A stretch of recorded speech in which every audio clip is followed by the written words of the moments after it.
Halo, assalamualaikum warahmatullahi wabarakatuh. Selamat malam teman-teman MK dimanapun kalian berada. Semoga pada malam hari ini kalian semua dalam keadaan sehat walafiat.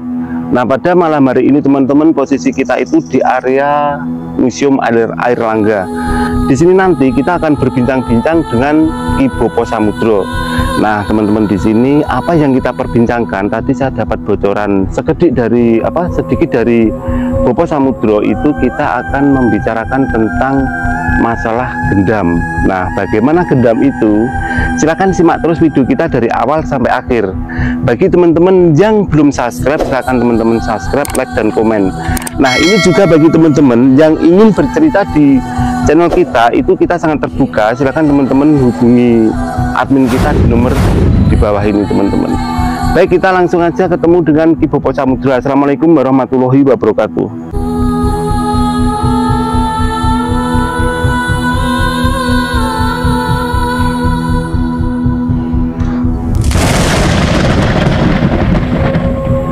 Baik teman-teman, sekarang alhamdulillah kita sudah bersama dengan Ki Bopo Samudro. Jadi pada malam hari ini kita akan membahas tentang masalah gendam. Apa gendam itu? Nah, ini yang perlu kita bahas dengan Ki Bopo Samudro. Ikuti terus video kita dari awal sampai akhir. Kalau bisa jangan di-skip karena kelihatannya pembicaraan kita ini sangat menarik sekali gitu, teman-teman. Assalamualaikum Bopo. Waalaikumsalam warahmatullahi wabarakatuh. Bagaimana kabarnya untuk malam hari ini, Bopo? Alhamdulillah sehat. Sehat Mas Cici.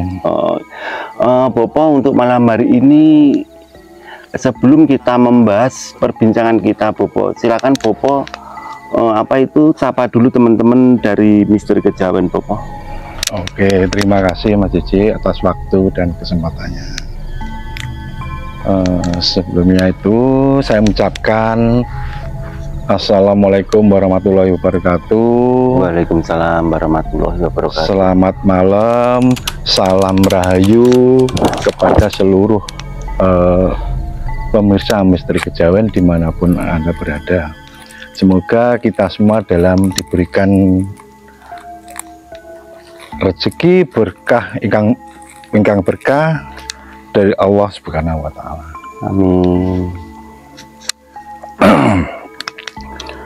Begini Mas C ya, saya mau sedikit membahas dan menjawab tentang masalah tolak gendam. Oh, ini maksudnya yang mau kita bahas tentang tolaknya. Iya, tolaknya utamanya. Oh, bukan gendamnya gitu, bukan gendamnya Mas Cici. Oh, tapi tolak gendam. Tolak gendamnya. Oh, ini karena bagus sekali teman-teman. Karena apa, kita belum lama ini ada kejadian gitu, dan ada permintaan dari salah satu temen juga pemirsa yang langsung menghubungi ke saya secara pribadi gitu. Oh gitu, ini maksudnya Bopo ingin membahas masalah gendam ini karena permintaan dari teman-teman MK gitu, Po? Iya, salah satunya itu. Oh iya, Po. Nah. Baik, Po, ini waktunya saya serahkan sepenuhnya kepada jenengan, Po. Monggo, Po. Ya, terima kasih Cici. Gini Mas Cici ya, kita membahas masalah gendam. Gendam itu sebenarnya apa sih? Ya, mohon maaf sebelumnya apabila ada kesalahan dalam saya memberi keterangan semampu saya dan pengalaman saya. Masalah gendam ini sebenarnya kalau kita membahas masalah ilmu gendam, banyak sekali ilmu gendam yang dipelajari sebenarnya, baik dari versi ilmu Jawa, ilmu kita diambil dari dari salah satu kitab suci, bisa dari sampai ke luar Jawa pun sudah banyak sebenarnya kalau kita ngomong masalah gendam, ilmu gendamnya gitu. Di sini, nah, gendam sendiri sebenarnya kan ada lelaku tertentu, ada tirakatan tertentu. Mungkin lelaku gendam tertentu ada yang bisa sampai 7 hari berpuasa, dan ada sampai 40 hari juga ada, yang 3 hari juga ada. Nah, karena kita melihat berbagai kasus, saya melihat itu apa ya, yang belum lama ini kita tahu sendiri dari salah satu ada tetangga Mas, tidak jauh dari rumah, kena gendam gitu loh Mas. Gitu. Jadi dari sini ada yang mohon untuk sedikit masukan masalah gendam. Nah, permasalahan gini, kalau kita membahas gendamnya banyak Mas ya, mungkin channel yang membahas salah satu gendam, tapi tolaknya kadang kan nggak begitu ada lah, saya lihat gitu. Nah, salah satu contohnya gini Mas ya, kalau kita salah satu ciri-ciri orang yang mau menggendam, nah, kalau orang yang mau menggendam biasanya itu pasti dia mau nanya, seolah-olah nanya pada korban ini, Mas. menanya pada korban. Nggak tahu itu ditanya soal nanya alamat, alasannya, terus dengan siapa, mau kemana gitu, itu udah pasti kayak masalahnya apa, itu strategi beli gendam gitu. Nah, makanya merata gendam itu kejadiannya secara umum di tempat keramaian. Itu salah satu bisa di terminal, bisa di stasiun, terus bisa di pertokoan atau di mall gitu Mas ya. Nah, apalagi kalau kita melihat menjelang Hari Raya Idul Fitri, kebiasaan orang Jawa kan biasanya mudik Mas istilahnya. Iya. Mudik, mungkin ada yang dari luar kota, yang dari Jakarta ke Jawa, yang dari Surabaya ke mana, yang dari mungkin dari Sumatera ke Jawa, dan sebaliknya, bolak-baliknya. Di setiap titik-titik tertentu itu biasanya ramai lah. Disitulah dimanfaatkan salah satu oknum-oknum yang seseorang yang ingin menguji masalah gendam. Nah, maka dari itu, terus bagaimana caranya kita menolak gendam? Nah, salah satu teknik yang simple, tanpa doa juga tanpa mantra.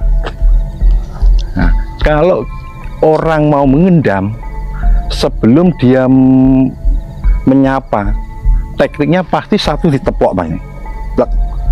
Halo Mas. Nah, tergantung yang digendam gimana, yang laki apa perempuan. Kalau perempuan ditepok, halo Mbak, atau gimana kabarnya, wah lupa sama saya, dan lain sebagainya. Tergantung versinya, bagaimana caranya mereka seolah-olah kenal, atau seolah-olah mau bisa menawarkan air minum, apa mungkin bisa rokok gitu. Nah, dari teknik situ akhirnya si pelaku itu memasukkan isyarat gendamnya itu, ditepok. Otomatis orang yang karena sugesti dan taruhlah ilmu gendamnya sudah masuk, orang yang digendam itu pasti nurutin apa yang diperintahkan sama yang gendam itu sendiri. Itu contohnya, tolong kalungnya dilepas, kok bagus ini, tak ambilnya ya, dikasih. Cincinnya kok bagus, tak ambil, tak kasih, terus dikasih. Dan apa yang si gendam itu ngomong, target korban itu pasti dikasihkan, karena dia sudah kena pengaruhnya. Nah, salah satu cara untuk menolak itu, setelah kita diteblek, harus balik ceblek kepada orang yang nyeblek tadi. karena itu salah satu teknik gendam agar korban kena gitu. Salah satunya gitu. Oh iya, berarti ini intinya kalau tanpa yang mengendam itu tanpa menyentuh anggota tubuh kita nggak bisa gitu, Bang? Nggak pengaruh gitu, Mas? Rata-rata kalau namanya gendam itu teblek, Mas, istilahnya. Berarti yang gendam itu nyentuh tubuh korban gitu? Ya. Kalau tanpa nyentuh tubuh korban nggak bisa ya? Sebenarnya ada juga, Mas, cuma itu jarang sekali. Masalahnya apa? Yang perasa itu biasanya itu modelnya itu kayak seperti hipnotis. Kalau yang tanpa nyentuh itu biasanya kayak orangnya langsung tertidur, harus tahu namanya dan lain sebagainya. Kalau ini kan nggak perlu tahu nama.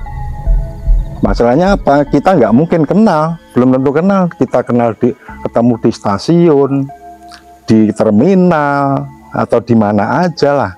Yang penting di keramaian, kan belum tentu kenal, Mas. Jadi gendam itu mayoritas, kita ngomongnya mayoritas, Mas ya, mayoritas itu mainnya di teblek gitu. Nah, tekniknya bagaimana? Kita cuma bales ceblek gitu aja, sudah insya Allah tambar itu. Gitu ya. Itu aja sebenarnya.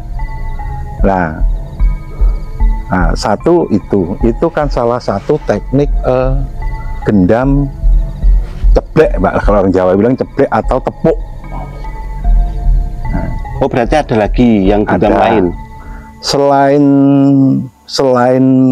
gendam tepuk, ada lagi jenis gendam kayak gendam yang lewat asap rokok, Mas. Gitu. Nah, gendam asap rokok ini gimana?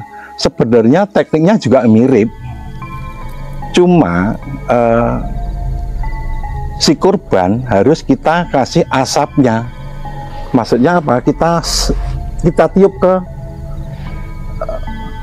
mukanya korban gitu loh, Mas, biar dia menghirup gitu.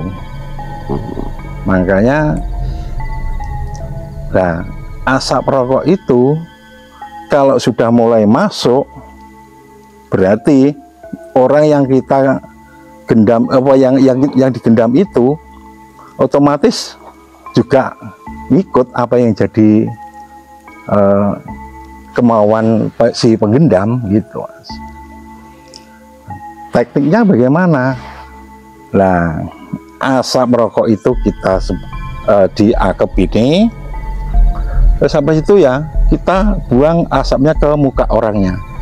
Tidak semata-mata tapi ditaruh di arah mukanya. Masalahnya apa? Otomatis kan terhisap tanpa dia sengaja. Nah, dari dia menghisap rokok itu akhirnya gendamnya tuh secara otomatis masuk, Mas, ke korban. Nah, itu udah otomatis.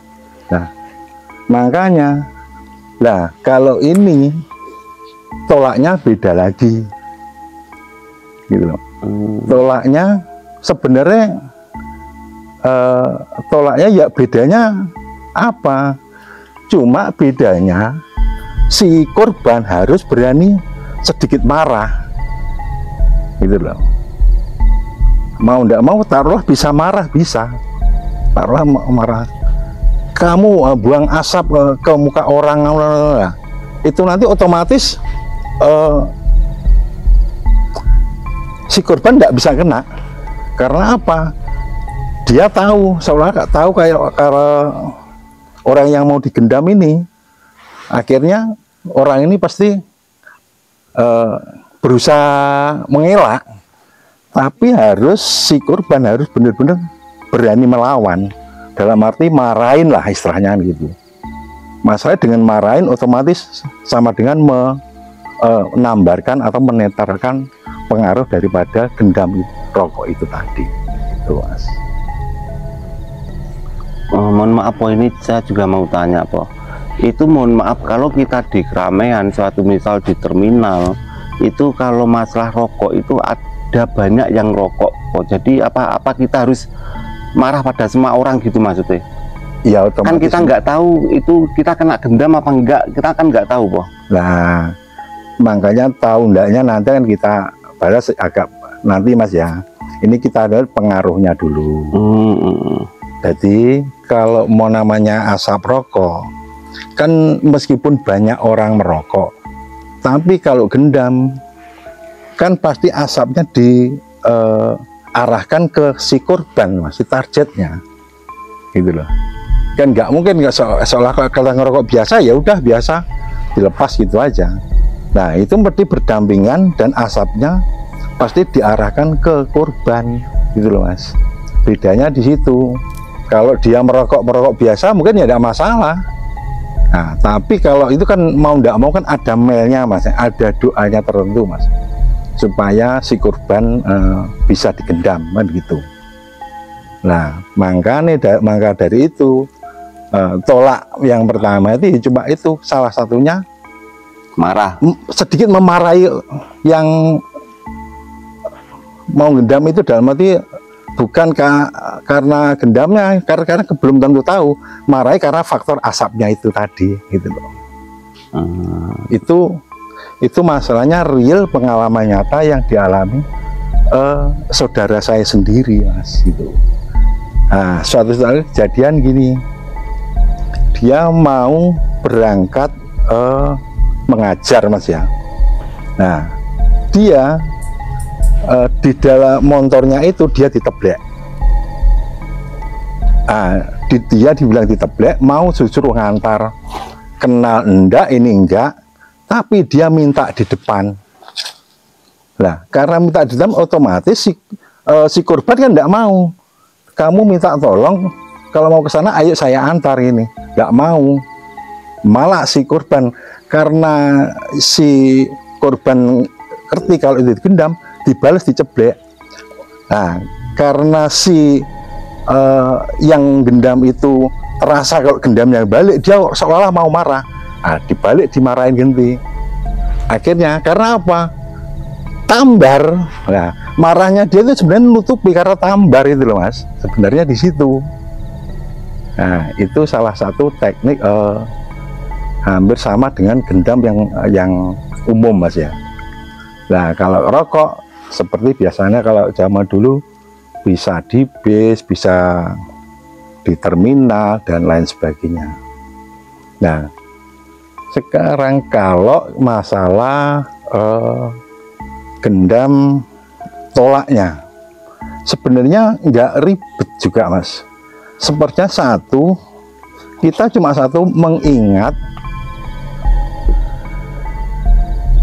mengingat apa, lelaku tertentu yang pernah kita jalani. Suatu contoh ini, kita sebelum keluar kita membaca basmalah. Nah, sudah itu salah satunya itu aja Mas. Nah kita keluar insya Allah Mas ya, dengan kita membaca basmalah, jadi aura yang kita itu masih melingkupi diri kita. Nah akhirnya apa, mau tidak mau akhirnya kita itu merasa Mas, andaikan orang yang digendam tidak terasa, tidak tahu, minimal dia ada refleks gitu loh Mas. Makanya ada selain baca basmalah mungkin ada ya salah satu pengalaman saudara sendiri, dia digendam tapi dia pernah mengamalkan ayat tertentu, pernah dia mengamalkan salah satu ayat kursi juga Mas. Sebenarnya dia tidak tahu kalau itu digendam, tapi itu refleks. Karena apa? Dia setiap keluar selalu membaca basmalah. Nah, padahal dia pernah mengamalkan itu. Ada yang pernah mengamalkan salah satunya ayat kursi. Nah akhirnya apa Mas, dari amalan-amalan itu tadi itu terjadinya refleks, gitulah. Gitu. Jadi makanya apa, tolaknya insya Allah Mas, kita membaca apapun yang sifatnya kita mengagungkan nama Tuhan, insya Allah tambar Mas. Cuma itu tergantung refleksnya orang korban masing-masing. Makanya insya Allah Mas ya, kalau setiap kita mau bepergian minimal kita membaca basmalah dengan yakin percaya dengan Allah, insya Allah itu udah aman saudara Mas. Gitu Mas. Kita ndak usah muluk-muluk harus laku tertentu apa. Sebenarnya simpel saja. Mau membaca Al-Fatihah juga bisa, baca basmalah aja juga bisa. Ada orang mungkin lelaku ayat tertentu juga bisa. Itu sebenarnya sudah otomatis Mas. Itu Mas sebenarnya. Jadi itu akhirnya kalau kita sedikit banyak mau keluar, utama mau keluar, minimal kita baca basmalah. Insya Allah Mas, itu kalau kita meskipun tidak ngerti itu refleksnya itu pasti ada Mas. Itu pengalaman dari saudara yang pernah saya mengalaminya begitu Mas. Ini saya mau tanya Po, itu kalau kita kena gendam itu sebenarnya kita sadar nggak sih Po itu? Gini Mas, kalau gendam itu sebenarnya itu otomatis kesadarannya bisa tergantung kemampuan dari si pengendamnya itu Mas. Ada yang sampai 3 jam, ada yang cuma lebih kurang 15 menit, ada yang sampai 1 jam. Nah, kalau orang namanya digendam jelas tidak sadar Mas, dia kayak linglung gitu loh Mas, kayak ngeblank. Nah, berarti begitu ditepuk, makanya logikanya kalau orang dimintain barangnya kan nggak mungkin Mas boleh kalau dia sadar. Yang jelas si korban dia nggak sadar, yang jelas. Lah dia ingetnya itu. Nah, ini yang baru aja yang terjadi Mas ya, nggak jauh dari rumahnya. Jadi begitu si korban si pelaku gendam itu sudah lari keluar lebih kurang hampir 10-15 menitan, dia baru sadar. Loh, lah ini kok perhiasan saya diambil, dompet saya diambil, uang saya diambil. Lah orangnya sudah kabur Mas. Oh, berarti secara tidak langsung itu di saat si korban ini menyerahkan perhiasan, uang itu berarti sebenarnya dia sadar kalau menyerahkan gitu ya? Sadar menyerahkan, tapi nggak sadar kalau itu diminta Mas, gitu loh. Cuma sekedar sadar itu diminta, yaudah, jadi mau nggak mau mengikuti perintah si yang gendam. Karena apa ya, mau nggak mau ya pengaruh dari ilmu gendamnya itu tadi Mas. Makanya kita kembalikan lagi, diusahakan kalau kita mau keluar rumah, daftar itu salah satu yang paling simpel itu kita membaca basmalah. Itu salah satu tameng dari diri kita dari hal semacam ini. Apalagi dengan situasi ekonomi yang sedikit agak sulit gini Mas ya, semua pekerjaan agak kendor, mungkin bisa karena faktor lain-lain. Ini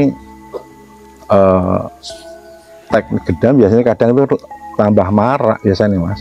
Oh iya, biasanya menjelang Lebaran juga gitu Mas. Ini pertanyaan saya terakhir Po.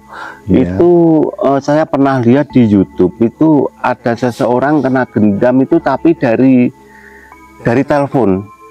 Itu kira-kira apa bisa Po? Mungkin dari telepon kok bisa kena gendam gitu maksudnya? Sebenarnya bisa Mas. Jadi gendam lewat telepon bisa. Cuma kekuatan daripada auranya untuk si gendamnya itu harus lebih kuat istilahnya gitu Mas. Bisa sebenarnya Mas. Tergantung kemampuan yang gendam itu. Itu namanya kalau menurut saya itu kan versinya kan gendam jarak jauh lah Mas, kayak kita ngobati tertentu gitu dari jauh, dari jarak jauh antar kota gitu Mas. Bisa memangnya. Tapi yang agak susah Mas, kayak gitu sistem gitu itu bisa aja, cuma agak susah gitu Mas. Masalahnya kita sendiri pernah Mas digendam. Salah satu contoh ya, saya sendiri pernah digendam begini Mas. saya ditelepon, Bapak ini apa itu harus gimana ya, intinya itu orang tuanya ke rumah sakit, kecelakaan ini bla bla, terus akhirnya apa? Nah, ditanya Mas posisinya di mana? Saya posisinya, nah, saya udah tahu kalau ini gendam. Nah, ini saya disuruh datang ke ATM. Nah, saya tahu itu disuruh ke ATM. Oh iya, saya di depan ATM, padahal bukan ATM. Oh, saya memang di gedung, tapi bukan. Iya itu nanti tolong pin. Ya enggak mungkin lah Mas saya kasihkan. Saya tahu kalau itu gendam. Gitu loh. Itu cuma ya ketergantung kemampuan orang yang gendam itu sendiri, Mas. Orang bisa membaca maksud orang itu enggak. Itu cuma gimana ya, gendam dengan teknik kayak mensugesti gitu, Mas. Itu. Itu saya, menurut saya gitu, Mas. Oh ya Bopo, ini mungkin ada lagi Bopo yang mau disampaikan Po? Ya kalau sekiranya waktunya sudah cukup ya sudah Mas, saya kira cukup itu. Ya intinya masalah gendam, salah satu tolaknya yang saya sedikit mungkin bermanfaat untuk khalayak ramai itu tadi Mas. Itu aja kayak masa itu Mas. Baik teman-teman, ini gini Po, karena ini perbincangan kita sudah selesai Po, mungkin ada pesan-pesan nggak Po buat teman-teman dari Misteri Kejawen Po?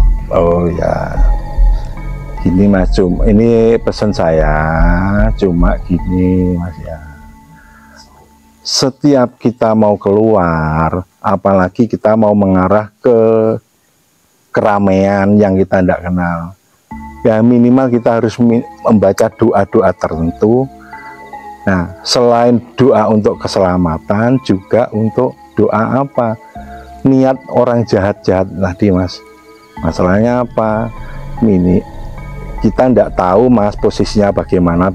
Jadi minimal kita membaca basmalah gitu Mas. Itu insya Allah Mas, kita membaca syukur bisa tahan napas 3 kali sampai 7 kali lah Mas, insya Allah sudah terhindar Mas, insya Allah. Jadi nalurinya akhirnya kita kalau ada orang yang berniat jahat sejenis gendam, insya Allah aman gitu Mas, nggak sampai kita kena gitu Mas. Rasa itu aja Mas. Oh iya. Baik teman-teman, cukup menarik sekali perbincangan kita pada malam hari ini dengan Ki Bopo Samudro. Sedikit saya kasih tambahan. Ini jadi gini, kalau bisa itu kalau kita mau keluar rumah, pergi ke mall, ke pasar, ke terminal, alangkah baiknya di sini kita kalau bisa harus intinya berdoa pada Tuhan agar kita diberi keselamatan. Nah, cukup sekian kita dari Misteri Kejawen. Semoga apa yang kita sampaikan pada malam hari ini tentang masalah gendam itu semoga bisa bermanfaat untuk teman-teman yang ada di rumah. Oke, assalamualaikum warahmatullahi wabarakatuh.